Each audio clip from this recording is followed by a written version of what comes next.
Raising children is hard work, but we can't dispute the fact that parents raising children with special needs and disabilities have it even harder, from the inward family to the community. I need to know from the rest of you ladies, have you been close to a family or, been known anyone that has had children with special needs, any family that's been struggling with a child with special needs? I deal a lot with parents and children who who have special needs or different abilities, as it's now called, and especially the learning disabilities. And, the ADD, the ADHD, the autism, all that whole spectrum of attention disorders. And what I've learned in that time is it's a very difficult experience for you to realize that your child is different from other children, and the level of pain that families go through is real, like it's actually real. There was a period also in our lives with our firstborn son, with Blake, where we kind of felt like there was something in there because of he was a tad different from other kids, because you have children playing and the children are supposed to be social, but he was okay playing in the corner by himself, and he was genuinely happy being there. Yes, it's a symptom. It's one of the symptoms. So luckily for us is that, he's at the cradle, and so a lot of the things that we did with him at that time helped rewire or rework his brain to the point that now if you talk to him, no one can tell you that Blake had any level of autism or ADD or ADHD, because by then, you see, with these attention disorders, you can only tell which exactly it is when a child is 2 years. So you can only diagnose what the actual disorder is. So if you can catch it before, and start working, being intentional about helping your child work through this disorder. By the time they are 2 years, you'll tell a doctor and they're like, no, this child's brain has been rewired. I see the things, but because even still up to now for Blake, he'll still be happy playing on his own. But now you see that he's looking out for who to play with. You understand? So it's only us who can tell, having known. But other than that, because the brain can actually. So this is you find you realize or you discover the symptoms, and then you tell the parent, or is this something you do backdoor? You start. There's no way you can work with anyone's child without their permission, and there has to be a place of acceptance. That's where I was coming. So what is their response? If you have give or take 5 parents, what is on average? What is the response? Do they accept? Are they hungry for help? 20% will leave the cradle. As fast as they came in is as fast as they will leave, because that information is hard. It's very heavy. Yes. And then another 20% will come from wherever they were and say, I had that. You assisted. Help me, because I see something. Everybody is telling me there is nothing, but I see something. There's another percentage who are in, okay, I don't believe you. Let's give it time. Children grow differently. We shall see from there. But I always tell them, I say, you know what? It's better we do some sort of intervention. There's no disadvantage there's no harm.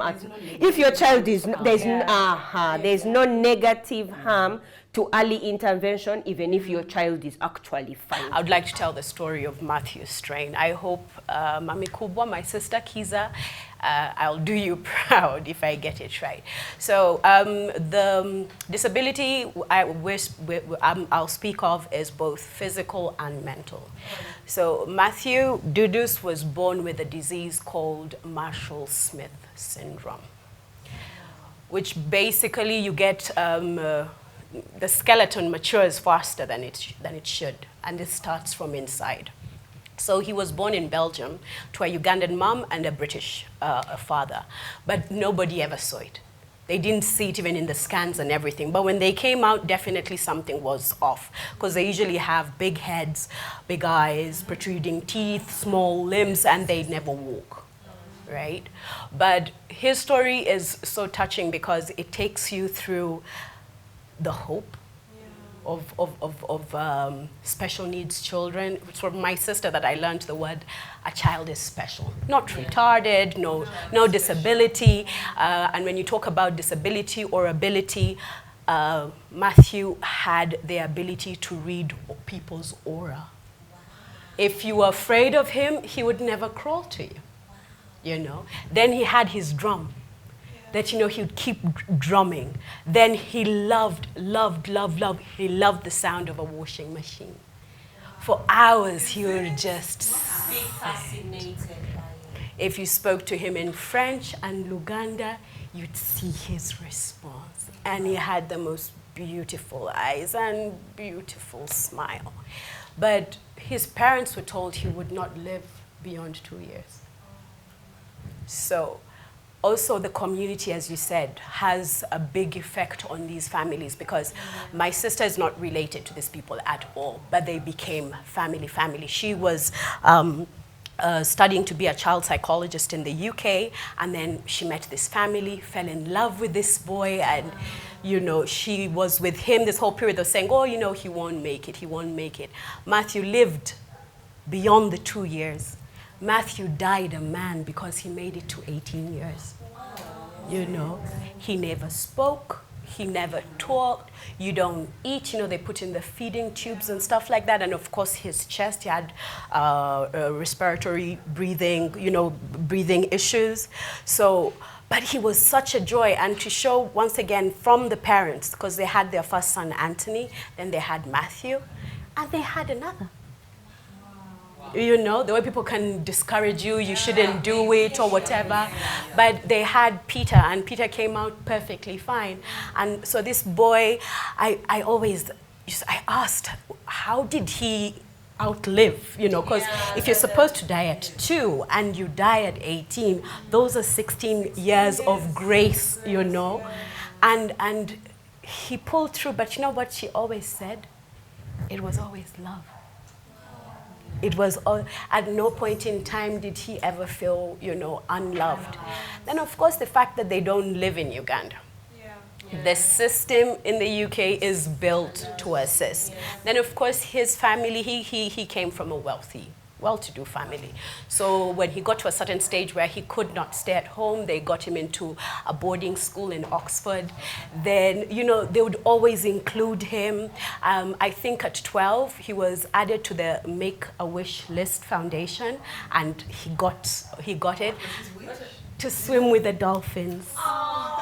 Yes. So at 12 years, he got into a plane for the first time in his life and went to Orlando, and he swam with the dolphins. And he loved swimming, he loved water, but he was one person, if you were not good, he was like, what do you call it, like a measure of the goodness of somebody's heart. He would see immediately. I think community plays a big role in being able to support parents like that. I think that there's a lot of ignorant people. There's a lot of insensitive people who are not empathetic. So I shared a little bit about my son, and I just wanted to emphasize that on these disorders, there's always a spectrum, from mild to very severe. And even when you're diagnosed, they'll tell you on what level you are on the spectrum. So my son is on the more mild side. So he had things like he liked to play in the corner by himself. He avoided eye contact. He didn't respond to his name or instruction. So when you said Micah, it would take a while to. So he's hearing you and he's probably singing or humming, but like just doing his own thing. So with early intervention, of course, now he responds to his name. So we caught it early, before he turned 2.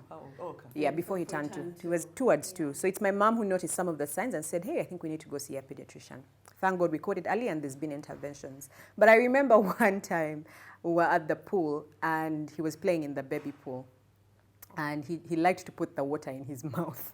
So there was like 2 ladies seated by, and I think they were trying to tell him, yo, stop drinking the water, it's dirty or what? He was just going about his business, like unbothered. So I walked to him because I was just checking on him, and then the ladies are like, "Hey, are you his mom?" I said, "Yeah, he's my son." And they're like, "He has a big head. Tawulida." I said, "So now how do you explain to people like that, oh, my son is..." I just walked away. But I also think we need to, beyond being cautious of the things that we say, our tradition, our language has the wrong words to describe children. Somebody is like, that child is stubborn. Do you know that stubborn is related with being big, like an ass? You understand me? He's cheeky, he's lively. You don't go stubborn. English, it even comes out okay. When they put it in Luganda, it's what? Omwana ine poto, egume. And you're like, all these big words being put. To attack the parent that Yes, you're not doing right. And it's funny that you say that, because for the children with special children actually need to go out more. So what's happening with many parents is when they realize that their child has a problem and the community is not being supportive, or they're using such words, they actually hold their children back, which is wrong. Because when we're working with children at the cradle, there are times we'll say, now it's time for you to go out. Take that child actually to the parties, take them to the play area, take them, all of that stuff. You actually have to take them out of the environment of just your... In retrospect, even us as parents of ordinary children, you'll find a parent who says, haven't you attended a birthday party of a child? Like, it's the parent who comes and doesn't bring their child. And then I say, if they stumble around, my kids disturb me. They are ordinary, they are normal. Then I have to go, I have to leave early, I can't go out. Then they are here, their own minds are disturbing. Now imagine the one whose child actually is more difficult. I get it. Honestly, I feel like it's a tag of, you don't know what to do. You're in that. Do you think that these children, as we said, with their difficulties, please note, we shouldn't confuse a difficult child and a special needs child. Otherwise, then parents will go on, oh, my child has this, and then she can't spell. No, the child has to learn how to spell. They don't really have a problem. Two different things. We shall catch that one another time. Yes. Question is, do you think that these children should be integrated into ordinary schools? I'll tell you what my son's teacher now told me. So she has a school. It's very small, and she teaches them together. So she teaches those who have learning disabilities alongside the ordinary children. And here's her reasoning. That when you separate them, they sense that you have separated them. So there's a place for you as a teacher, as a parent, to focus on their needs, but leave them to be in the space with other kids. But you know that this child has these needs, so I need to come by them, like see how they're doing with their work and focus on them, but don't separate them and put them in a different room. Yes. Shouldn't it be that these children should be removed from ordinary school and placed to learn in those schools? It goes back to the spectrum. I agree. If, as we said, Michael, mild, when you put him in a class of those doing really well, most likely he will try to, it will rub on. And also it depends which disability it is. Yes, it depends.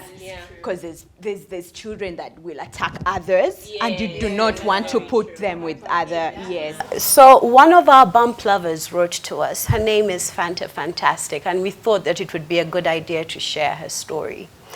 I'd like to read.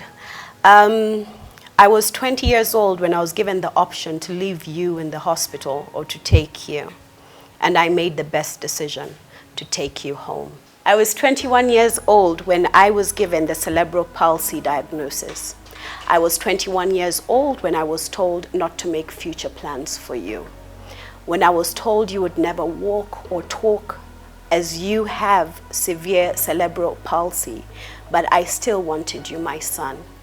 Had I left you in hospital, I would never have known what unconditional love is.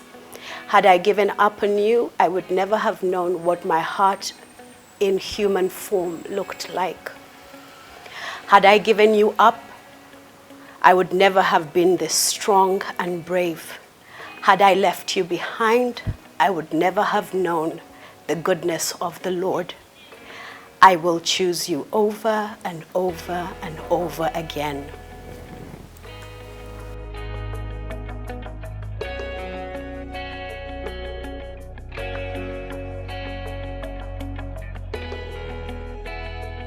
And now I am a 27-year-old young mom whose friend is only you, my son. So basically, I can't maintain a relationship or friendship, but I can maintain you. So well, my son, my friend, my everything. You still can't talk at 6 years, but you always smile, and nothing else matters to me. You are the best thing that ever happened to me, my son.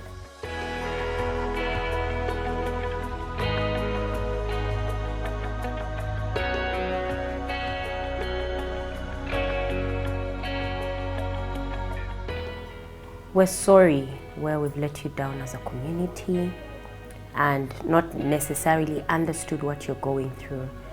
It would help a lot if you told us what's going on. Thank you so much, Fanta Fantastic, for opening up this world for the bump lovers. Thank you for sharing yourself and your son with us. And we hope we can be better people too. Till next time, we speak to another mother who has been going through exactly the same challenges.